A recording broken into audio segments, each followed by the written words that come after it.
I sort of had a mandate from the owners of Aughts to have Michelin stars. And when you operate with that mandate, it changes how you cook and how you think and how you manage. And in hindsight, none of those things were good.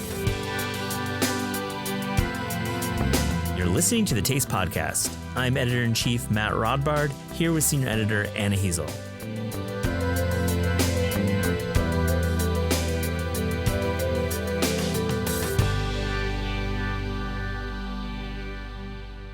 Today on the show, Matt is catching up with a familiar name around here. Missy Robbins is the co-author of the cookbook Pasta and chef-owner of the New York City restaurants Missy and Lilia. Matt, what did you and Missy talk about? I've known Missy Robbins for over a decade and consider her a friend and simply respect the way she has such a singular focus in creating and executing some of the most delicious Italian cooking in this fine city of Italian cooking. In this interview, we go back and talk about the heady days of running two major New York City restaurants in the late aughts. We also talk about her new cookbook, Pasta, that she wrote with my former Taste colleague, Talia Baiocchi. We talk about the extensive research and reporting the authors made and how the book has taken off since it was released last fall. Here's Matt catching up with Missy.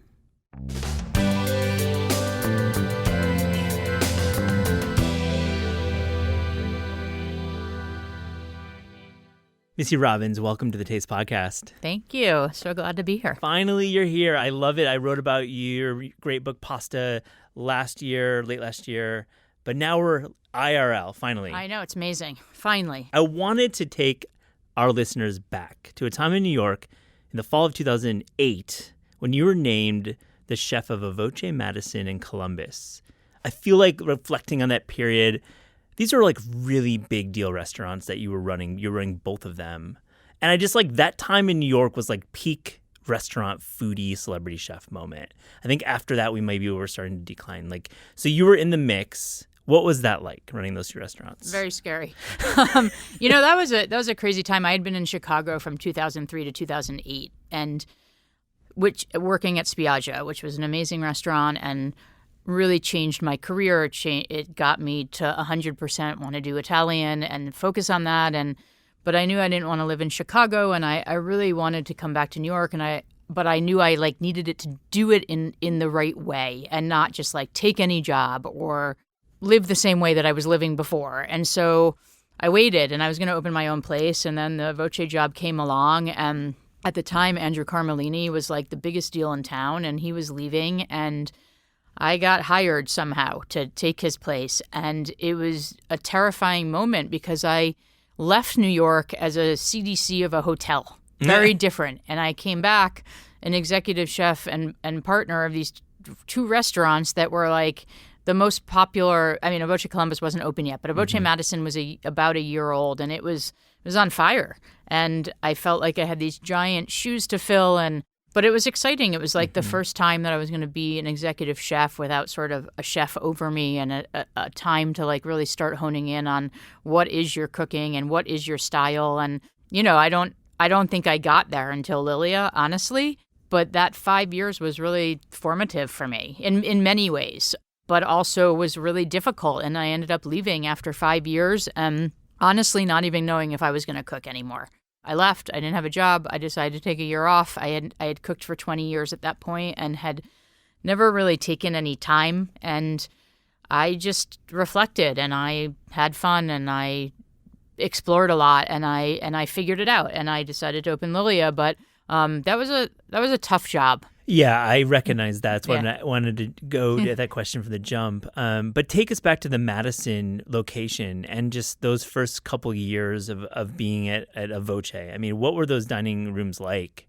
Intense. They were busy, especially in the spring. There was a patio at Aughts Madison. It was open for lunch and dinner.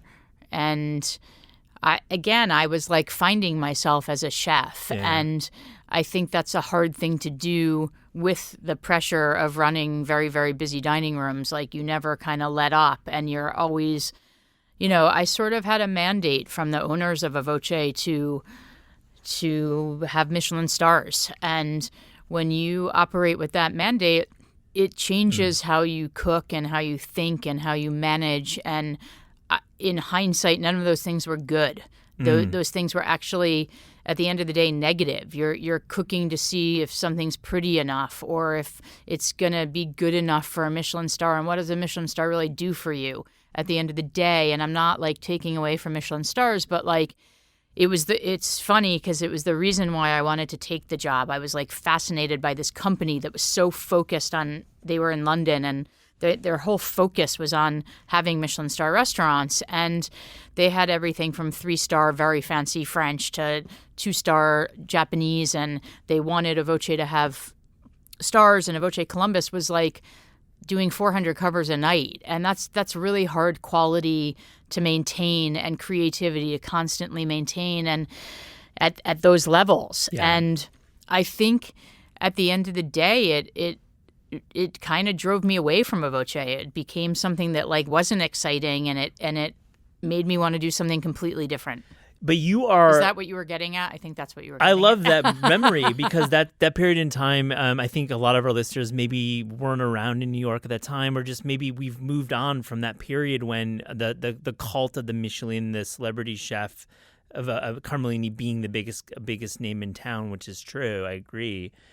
I would to say that working in an environment where Michelin stars are so important, do you still find yourself drawn towards dining out at Michelin star restaurants? Do you Sometimes. Yeah. I find them, I mean, particularly when I travel, but Sure. but it's not my main thing. It's not what inspires me the most. I like to see it to kind of re-engage with fine dining, and Michelin in the States is sort of all over the place. Like you can have a restaurant like Le Bernardin have a Michelin star, and you can have, a pizza place have a Michelin star, and it wasn't like that when I started cooking, and I strive to be like the European restaurants. So I think it's changed a lot, and it's not what excites me the most. I want to go to restaurants that inspire me, and if they happen to have a Michelin star, amazing. But I'm not like out chasing Michelin star meals. No, I didn't get that. And they're not fun for the Oh, most part. well. A lot of times they're serious, and I kind of want to dine out for fun now. Yeah, fun is what you're owed that after doing kind of serious for many years. I think so. Let's talk about pasta because Let's. I really love the book. I think I've mentioned on the podcast several times about how it's one of my favorite books from last year. And I want to talk about how you and your co-author, Talia Baiocchi, a good friend of mine, went on this journey to research it. Yeah. And you went and traveled around Italy, and I saw the notes in person. You really did a lot of like note-taking. But take us back to let's say 2 memorable moments of just traveling through Italy that really informed the book. I mean, it's so hard to pick just I know. 2. We did 3 different trips, about two weeks each, so 6 weeks total in Italy, north, south, central, and some of it was going places that I had never been before, but I had like cooked the food and interpreted the food in my own way. And I think like going back and really seeing some of these dishes, it wasn't like Rome and Amatriciana because I had been there. It was like I had never been to Sardinia before, and unfortunately, we only had a few days in Sardinia. Like a lot of these stops were very, very quick, but I'd say like the South. I hadn't spent a lot of time in the South, and I had spent more time in the North. So Sardinia, where we learned culurgiones, which is that sort of crazy torpedo shape, it looks almost braided, filled pasta with potato. And I think like making orecchiette in Puglia with 2 different women who taught us, and like it was so hard, and I had never made orecchiette the proper way. I had like made up ways of making it, not even with proper dough, like with my egg dough, which is like such a no-no. And Talia was so good at the shapes too. We would like be in these places with these awesome people teaching us, and I'd be so frustrated. I am like a slow learner, and Talia would like pick up a knife and do the orecchiette, and hers would be perfect, and I'd be like, "What? You should be the chef." But I think the South for me was definitely the most formative. But then there were places like outside Cortina and learning the beet filled pasta from there, and that like I had made so many versions, but finally like having it there, the cassonzé, and having it in this little trattoria and having it better than any Michelin star meal you could possibly have, that to me were like the really big moments. And stopping in that day, the same day we ate at this little trattoria outside, we stopped in a pasta shop and they only made cassonzé. And they made many, it's not just filled with beets. When you're in Italy, they make it with many different things. And we just asked, there was a woman in front and an older woman in back. And we said, could we see what she's doing? Cool. And we ended up spending an hour with her, tasting fillings and forming the pasta and like just talking to her as best we could in broken English, broken Italian. And those moments were really unforgettable. So cool. And a lot of our listeners are going to wonder like how these books are made. And so when you go on these 3 trips, are you planning a lot ahead of time? Do you put a lot of effort into the Talia itinerary? was planning a lot ahead of time. Okay, shout out to Talia then. Yeah. So how does that work then? I mean, are you so on a schedule? we had like itineraries, and Yeah. we had so much we had to pack in. And remember, the travel part of it is like one part of the book. There's like 20 years of me cooking and Sure. research and being in Italy previously, and Talia being in Italy previously, but these trips were very focused, and so we had to plan. We didn't plan every single restaurant. We didn't plan every single pasta shop, but there was definitely an itinerary of like, we're going to be in this place for 2 days. We're chasing this pasta. This is what we want to see. And it was intense. Like, I think everyone thought like I was just on vacation screwing around, and sure, I was on vacation, and being in Italy for 2 weeks at a time is really like, it removes you from the world. But I think that there was like an agenda, and it was like go, go, go. And we drove thousands and thousands of miles. And obviously within that, like we stayed at some beautiful hotels and like met beautiful people and had beautiful meals. But like there was a lot of go, go, go at the same time. I love the books that blend reportage photography and reporting with actual cooking and real how-to. And I think, as you mentioned, the book is informed by your experience at Spiaggia and at Aughts and at Lilia and at Misi. So it's not just about going to Italy and picking the tomatoes and making the sauce. It's like about real instruction. So how do you, as an author, do both effectively in a book? I think, I think it was really important to us. And Talia really, I got to give her a lot of credit. She is a writer by trade. She is a journalist. She's written her own books, which are incredible. And she really formed the structure of this book. But we sat and we brainstormed and we said, okay, we want to, the idea was sort of following this trajectory of my whole career of saying, and my life in Italian cooking, and saying like, okay, you grew up in New Haven, Connecticut. You're not Italian. You're this Jewish kid, grew up in a kosher home, but you grew up eating all this amazing American Italian food. So we knew we wanted to have that. We knew we wanted to have this front matter of teaching people about dough and flour and shapes and in history. And then we knew we wanted to have sort of this travel log. That was really important to us, and like kind of going back to these places and really understanding where these shapes and these dishes come from. And then we have the last part of it, which is called Modern Classics, which is sort of dishes from Spiaggia, Aughts, Misi, Lilia, and a few developed just for the book. I think my favorite part of the book is definitely the part we're talking about with all this travel, and I did develop so many recipes for the book that were specifically for the book that I hadn't done before. So like agnolotti del plin, which is a meat-filled pasta from Piemonte. And I had never really done that in the restaurant. I hadn't really done that specific shape. I'm not like a huge meat-filled pasta person. And I was like, how do I do this dish? Because it's so important to Italian culture and regional Italian cooking. But how do I do it my way and still like pay homage to it? And it turned out to be like, I'd say my top 3 favorite recipes in the book. So that part was really exciting, and just testing that and being at home cooking, and that was cool. Agnolotti del plin? Del plin, yeah. Yeah, del plin. Yeah. What's up with you, agnolotti? It's like become your one. I don't know. I mean, my agnolotti at Lilia. Really good? I mean, some have said it's the most popular dish at Lilia for sure. Yeah. But that agnolotti, that shape could be called tortelli if you wanted to. It could be called ravioli. Like, all those names are sort of interchangeable. You unearthed some pastas that maybe haven't hit the English language cookbook circuit. I feel like we talked about this in our interview for Taste before, but like, fill me in a little bit on this.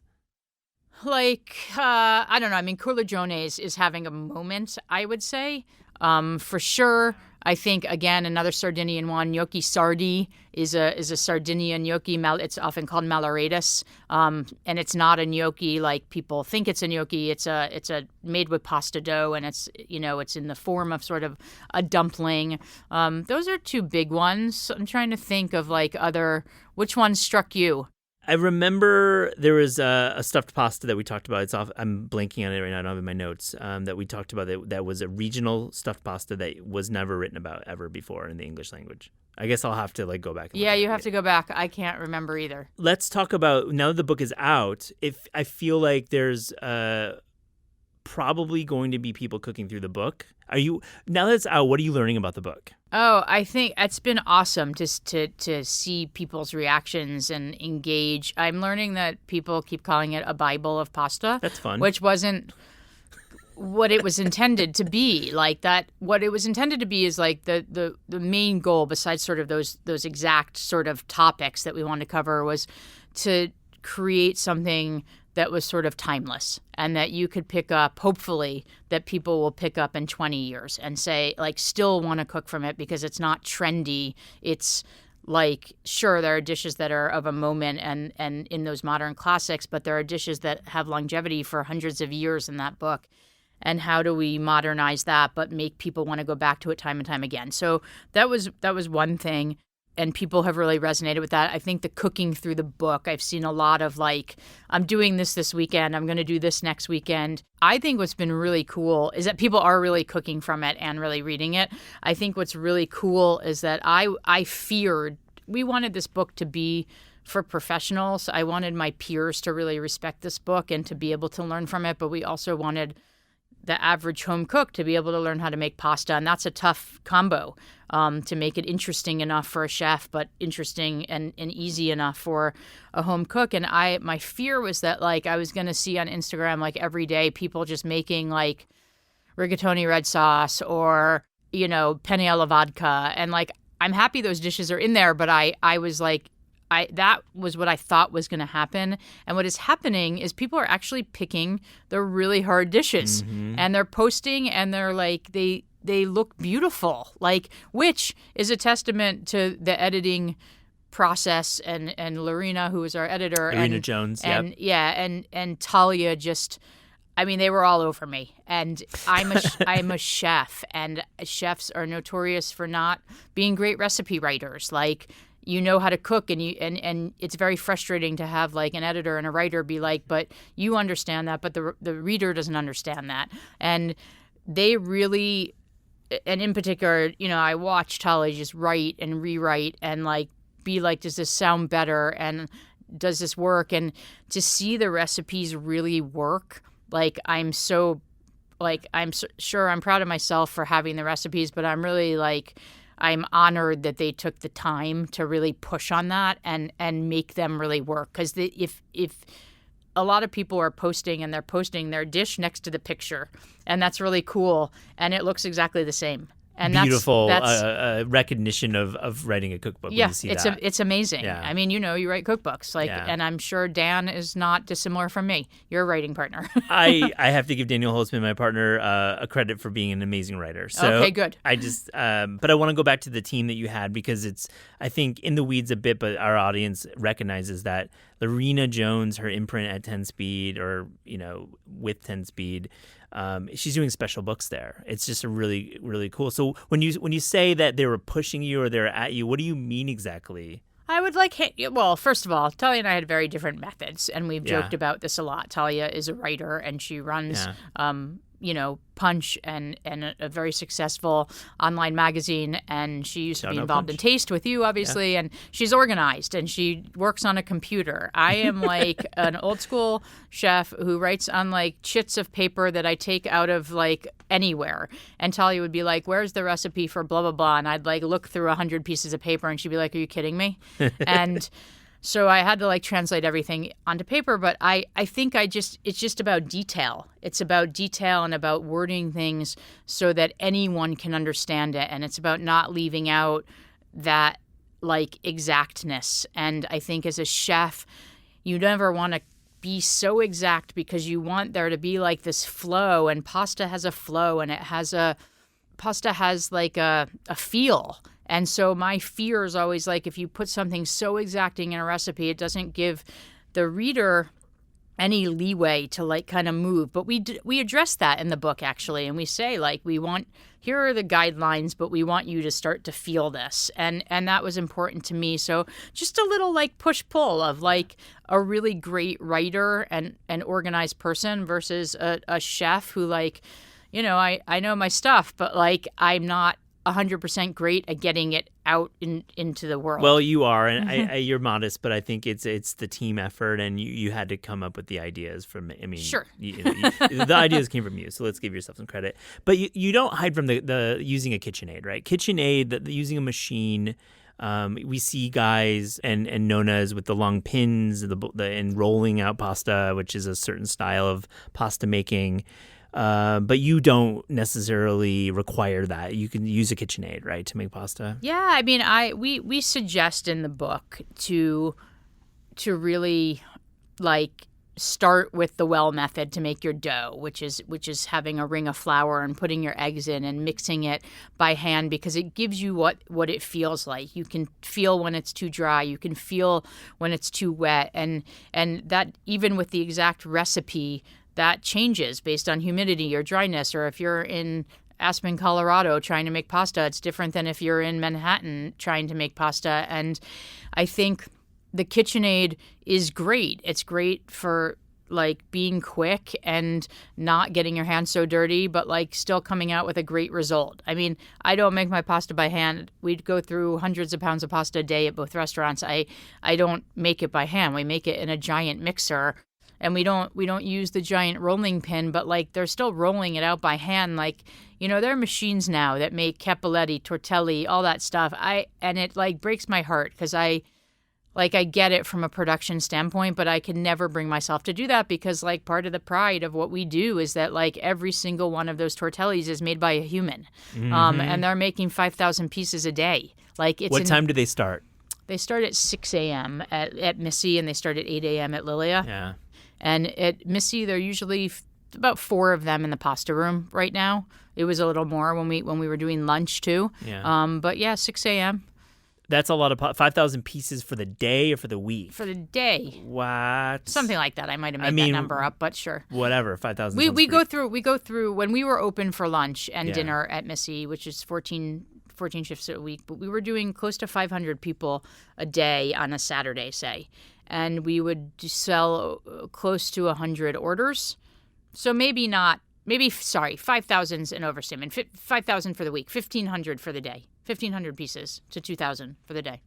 That's remarkable. Yeah. You really made a bet on Williamsburg with these restaurants. I sure did. And how'd that work out? Seems to be going okay. I'm alive.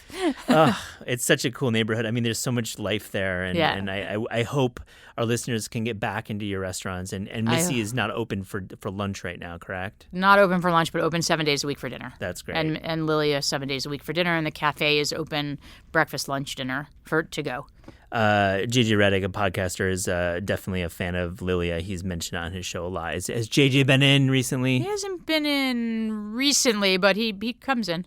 I'm a Hoops he's a good fan. friend. I got to shout out JJ. You were just at Kitchen Arts and Letters, I saw, signing some books, and you said you picked up 3 books. I did, and I saw your questions to me when you sent them, and I forgot to look at the third one. Okay, 2 is fine. I got the Echebari book from the restaurant in Spain, which is like on my massive bucket list of places I wanna eat, and I haven't been, and I actually haven't even had time to look through the book, but I'm excited about it, and hopefully get myself to Spain in Ends with the 2022. steak. The meal ends with a steak. That's right. Yeah. And then have you been? You've been. Dan Holzman has a few times. Oh, and really? It's his favorite restaurant in Europe. Absolutely. Really? Hands down for him. Yeah. Yeah, I gotta get there. Yeah. And then I bought this book on Japan, on Japanese cooking, which I sort of like. I don't know a lot about Japanese cooking. Talia really loves Japanese cooking. I really bought it for her, and it's sort of, my favorite Italian book is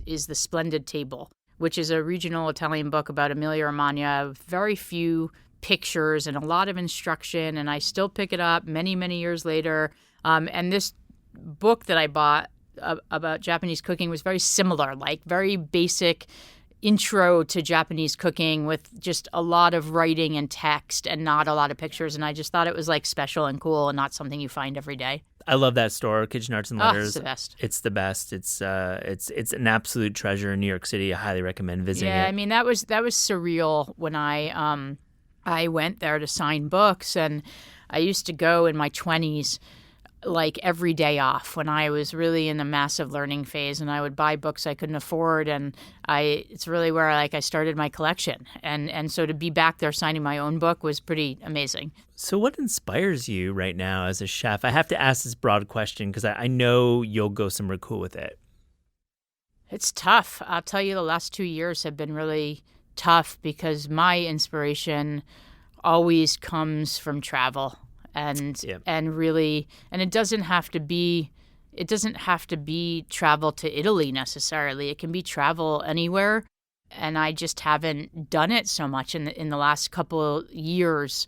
Mexico City was the last trip, and that's always inspiring. Not even just on a culinary level, but like art and design and all of that stuff. That's one of the most inspiring places that I've been. I've been twice now. But I'm due for a trip to Italy. I am aching for it, and I miss it. And you have to find inspiration other places. I found inspiration a lot in my home cooking. I've cooked a lot at home over the last 2 years. I've become a much better home cook. That's cool. What are you specializing in? What's I've done a lot of grilling Cool. at home. I have a house in Connecticut and got a Weber grill. I got nothing else. It was like we bought the house during COVID. I've taught myself how to cook on this Weber. Like really, really, and Webers are weird. Like I'm used to cooking on a Grillworks where it goes up and down, and I have this like massive bed of fire, and Webers have one level, and so I've learned hot and hotter. Yeah, I've learned how to do a lot of offset cooking, and that's been really fun. I just I don't know, you cook very differently in a restaurant, Mm-hmm.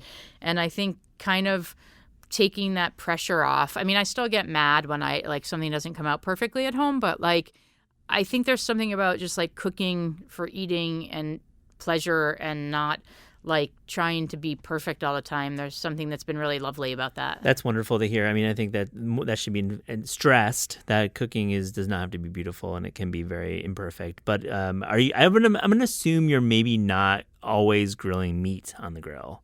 Fish, a lot of fish. Fish is what I Yeah. assume, knowing Talia and just your style of cooking. So give us one fish, grilled fish kind of concept or recipe or idea that you were playing around with. I just like really simple, whole grilled, branzino, or I've been doing a tuna dish, grilled tuna with these smothered vinegar onions, and just playing around. There's a rotisserie. I bought the rotisserie attachment too, so a lot of rotisserie rabbit, spatchcocked rabbit. Yeah. So just split open, marinated overnight, lots of orange and citrus. There's an innate sourness to rabbit meat. Really? To me. Huh. I don't know. You don't taste that? I don't know. I find it very clean. It's a clean protein Yeah. for you. I don't know. Maybe it's just the preparation I've had recently, but I mean, I find that's a positive. I'm not trying to say I don't Yeah. like rabbit. I felt like there was Yeah, an I have interesting- a marinade that I love to do. It's a lot of citrus and coriander and Yeah. chilies and fennel and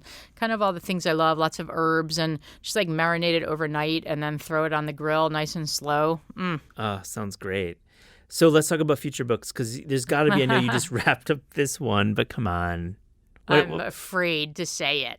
There's an idea. I'll tell you the idea, but I can't share it yet. Okay, so what can you say? I can tell you that it would definitely be another book focused around traveling a lot through Italy and very ingredient driven. Okay. How about that? I will accept that answer. Let's pivot it to a slightly more theoretical cookbook, because we always ask our guests on the Taste Podcast if there was a book project that you could do without a budget or without a deadline. It was just you and this project and time. 100% regional Italian cookbook, like travel through every single region.